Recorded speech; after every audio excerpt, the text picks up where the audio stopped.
Iya, Nur Malam Bang Cahaya, Edis. selamat malam juga. Silakan nyalakan kamera Nur Cahaya. Nih lagi nyalain. Silakan. Susahnya mau naik ke Abang Edis nih. Gini, yang bikin napasnya mikrofon agak dijauhkan karena napas Anda bernapas sampai Karena oke. aku pakai masker. Ya, begini, kenapa Udah. susah naik? Karena saya sudah bilang, yang Kristen-Kristen jangan naik. Karena mereka maksa naik, akhirnya ngantrinya jadi panjang. Jadi susah orang mau naik. Mm-mm. Oke, Nur Iya, Cahaya apalagi Muslim. aku. Aku sebenarnya Muslim Bang. Sebenarnya coba jangan bernapas dulu karena begini suaramu begini loh. Gitu. Tuh aku Coba agak coba jauhkan dulu, jauhkan gini aja. mikrofonnya. Gini. Ah, ya. Oke. Saya dengar kok, jangan jangan terlalu dekat. Oke. Iya, dengar. Apa maksudnya sebenarnya muslim? Muslim, aku dari lahir Muslim. Ya, cuman tempat kerja aku, kawan-kawan aku tuh banyak Kristen dan aku sering kan kayak bos aku mau ibadah, aku disuruh tuliskan untuk temanya aku mau pakai ibadah nanti malam. Dan secara nggak langsung aku mempelajarin. Dan setelah apa ya, bimbang-bimbang di hati saya itu udah lama. Aku keluar dari tema ya Bang ya. Ini Mm-mm, masalah pribadi saya. mm-mm, Terus setahun kurang lebih setahun lah aku menonton Bang Edis TV. Nah di situ aku mm-mm. mulai berani. Yang sudah lama aku pendam itu sudah sekitar 10 tahunan. Cuman aku nih jadinya kayak ngambang. Islam enggak, Kristen belum disahkan di Kristen, keluarga besarku Muslim. Dan aku sendiri pribadi udah nggak ngikutin di syariat-syariat Islam itu sendiri. Oke. Jadinya aku nih bingung. Cuman beberapa teman saya banyak yang mendukung, mau ngajak untuk apa namanya membaptis dan segala macam. Cuman saya sendiri belum punya keberanian untuk keluarga besar saya gitu loh bang. Baik. Baik. Jadi banyak wanita-wanita seperti Anda, ya, Kak Nur Cahaya, eh tiap hari hampir di sini sekarang sudah banyak orang yang bersuara karena selama ini tidak berani bersuara. Tapi di channel saya ini tidak boleh ngaku-ngaku. Nggak boleh ngaku-ngaku. Kalau cuma ngaku-ngaku semua orang bisa. Muhammad juga bisa kalau cuma ngaku-ngaku. Nah, sekarang begini. Coba apa buktinya bahwa Anda Muslim, kemudian Anda sudah ragu dengan agama Islam? Coba bacakan satu surat kah atau bacaan sholat kah? Coba silakan. Ya, sholat 5 waktu hafal, soli fardu, maghribi salasa rakaatim mustaqbilal kiblati ada alillahi ta'ala. Yasin pun aku hafal. Coba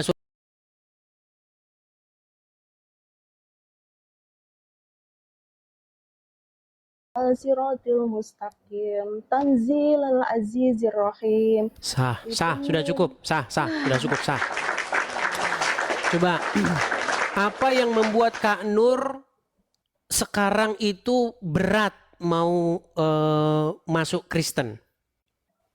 Nggak berat sih, Oh cuman nggak berat. Oh apa ya? berarti tinggal tinggal masuk Nggak Kristen aja. berat, hati saya memang udah mau. Cuman keluarga besar saya bakal dikucilkan, saya pasti bakal dibuang dari keluarga besar saya. Memang saya udah curhat sama beberapa teman Kristen saya, itu memang akan menjadi suatu perjalanan hidup kamu yang ibaratnya Tuhan Yesus aja bisa disalib. Itu penyalipan itu ibaratnya kamu harus bisa melalui itu.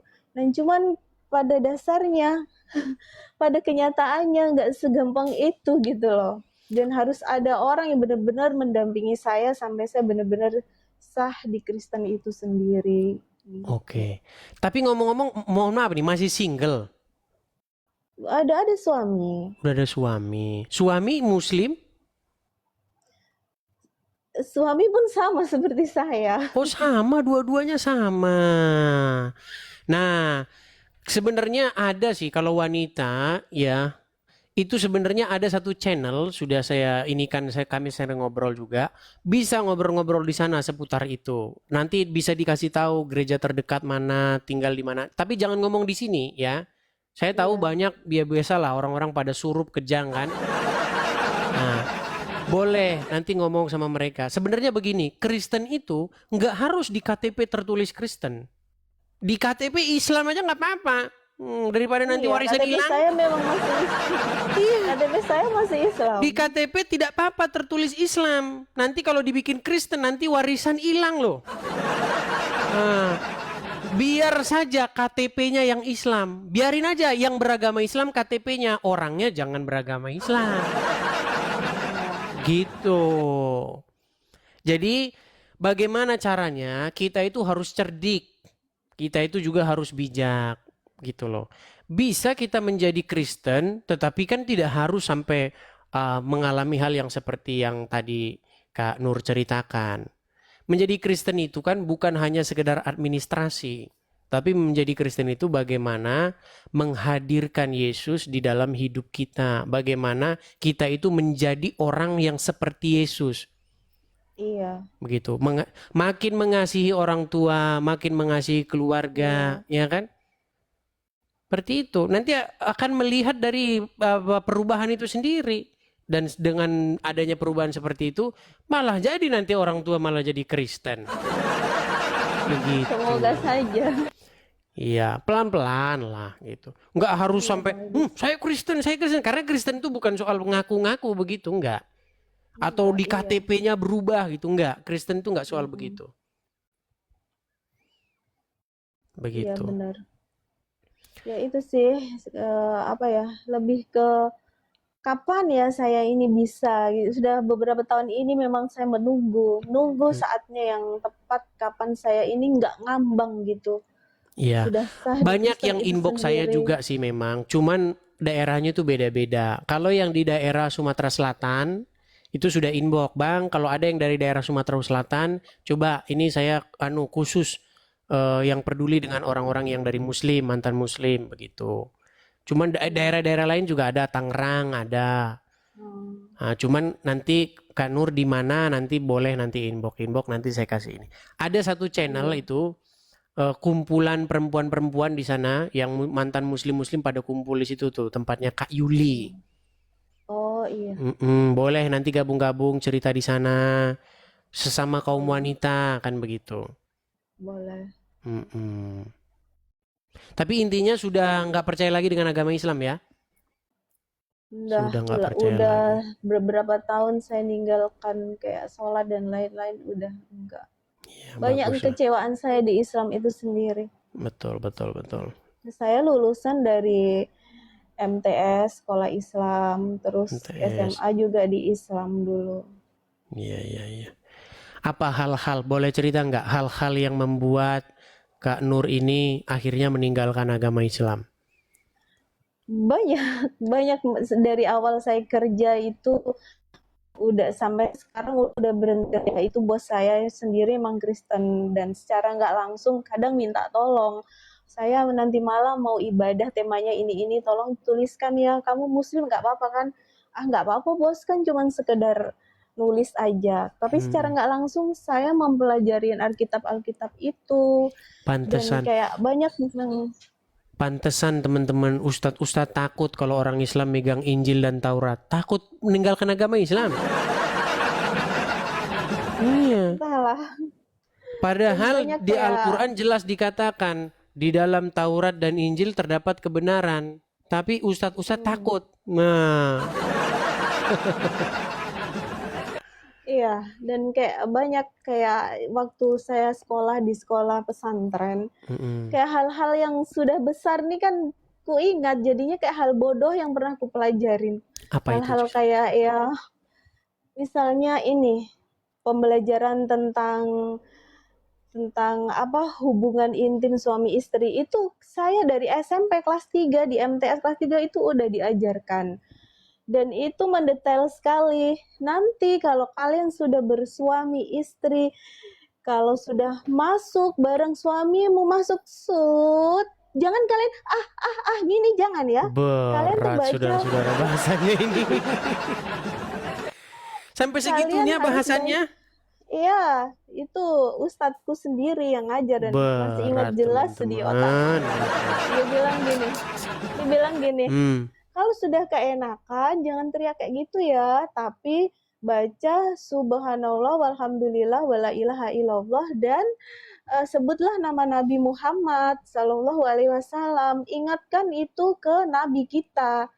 Jadinya kayak kita kalau berhubungan dengan suami istri jangan merasakan kenikmatan yang enak, tapi merasakan Mengikuti bacakan, menyebut Muhammad. menyebut sunnah Rasul kita, menyebut nama Nabi kita. Memang. Itu kayak Teman-teman saya pikir, bodoh bahasan sekali orang ya. Islam ini memang ya seputar-seputar itu ya teman-teman ya.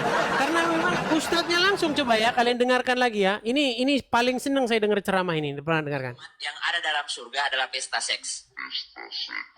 Minta maaf, karena inilah yang kita tahan-tahan di dunia. Inilah yang kita tahan-tahan di dunia. Dan kenikmatan terbesar yang diberikan Allah Subhanahu wa Ta'ala di surga adalah pesta seks. Iya. Wah. Aku sendiri kalau dengar ceramah yang model-modelan kayak gitu kayak langsung enak, jijik gitu loh. Apalagi banyak sekali kejadian-kejadian yang ustadz cabulin santri-santriwatinya. Kayak gitu, Iya, saya kayak juga heran ya. jadinya Ini jijik semacam gitu. satu fenomena yang sudah terjadi terus menerus. Bahkan zaman saya masih kecil, saya masih ingat. Saya masih kecil dulu. Saya masih ingat dulu. Itu Pak Haji itu kasusnya memperkosa santri-santrinya di penjara itu. Zaman saya masih kecil. Bayangin, saya sudah dengar berita itu. Pak Haji ini di penjara gara-gara melecehkan santri-santrinya. Udah tahun 2025 masih terus-terusan terjadi. Tapi yang saya heran kenapa ibu-ibu masih saja mengantarkan anak-anaknya ke pondok pesantren. Iya. Sudah itu. tahu kejadian begitu, ibu-ibu. Apa kalian tidak khawatir nanti anak kalian mengalami hal yang tidak baik? Saya mengatakan, coba bawalah anak kalian itu ke sekolah yang jelas. Nanti dibawa ke santri nanti gimana? Karena menurut ajaran Muhammad boleh seseorang itu walaupun sudah tua, sudah 50 tahun lebih begitu, boleh menikahi anak di bawah umur. Apa mau itu terjadi kepada anak Anda?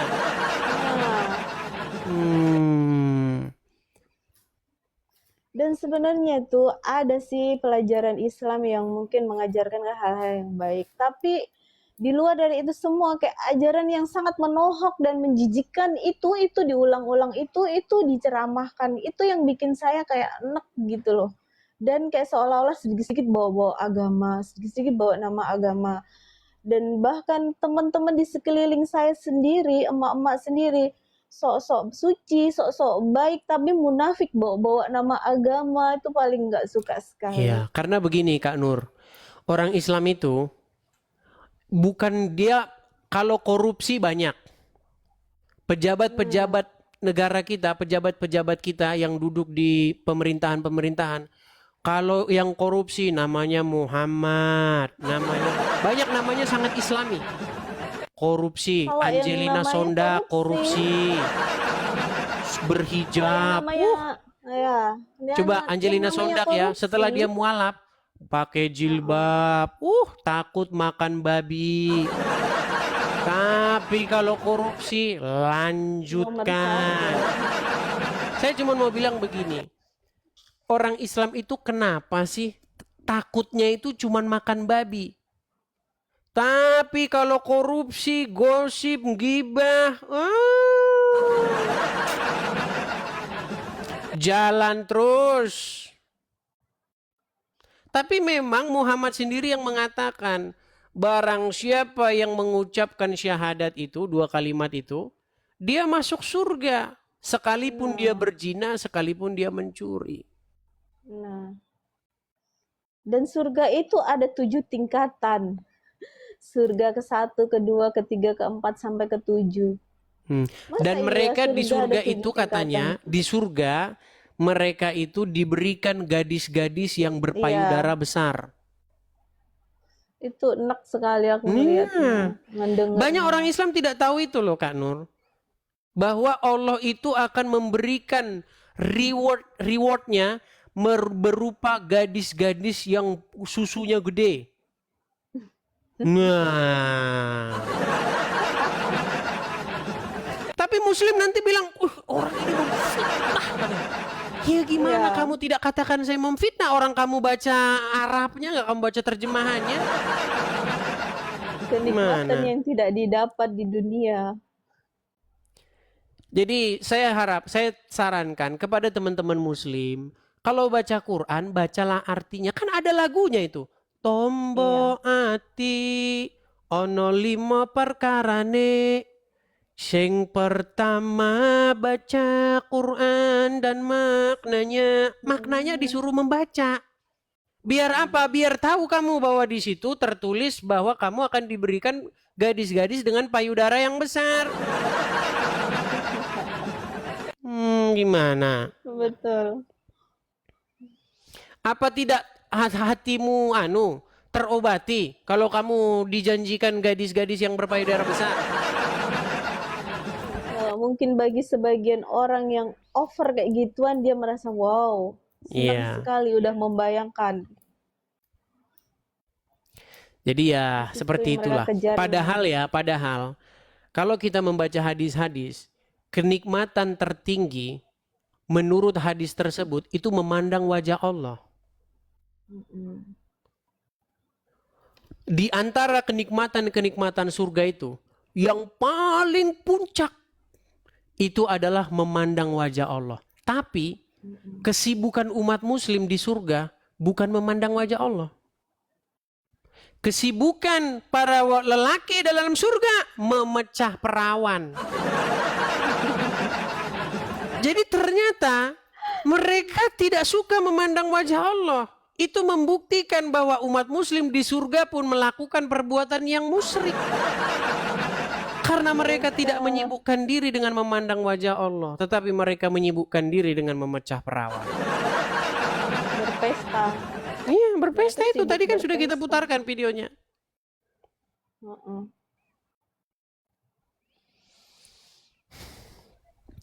Apakah mereka sambil memandang wajah Allah sambil memecah perawan? Saya juga nggak ngerti. Apakah Allah menjadi penonton? Apakah Allah membawa kamera yang sangat besar? Syuting nih, lihat nih umatku. Mereka sedang sibuk memecah perawan. Nah, disyuting kan sama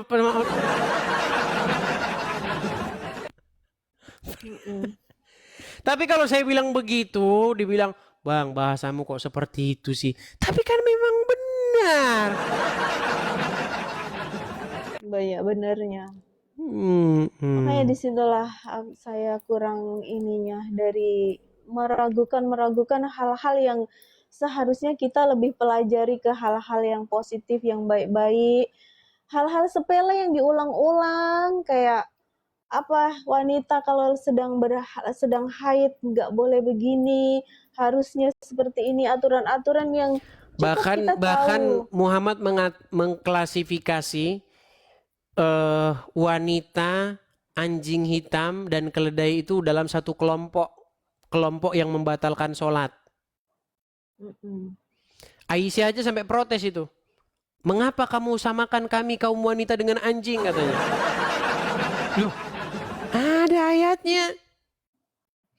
Bagaimana Aisyah berkata demikian? Nih, ya, saya tunjukkan ya. Bentar.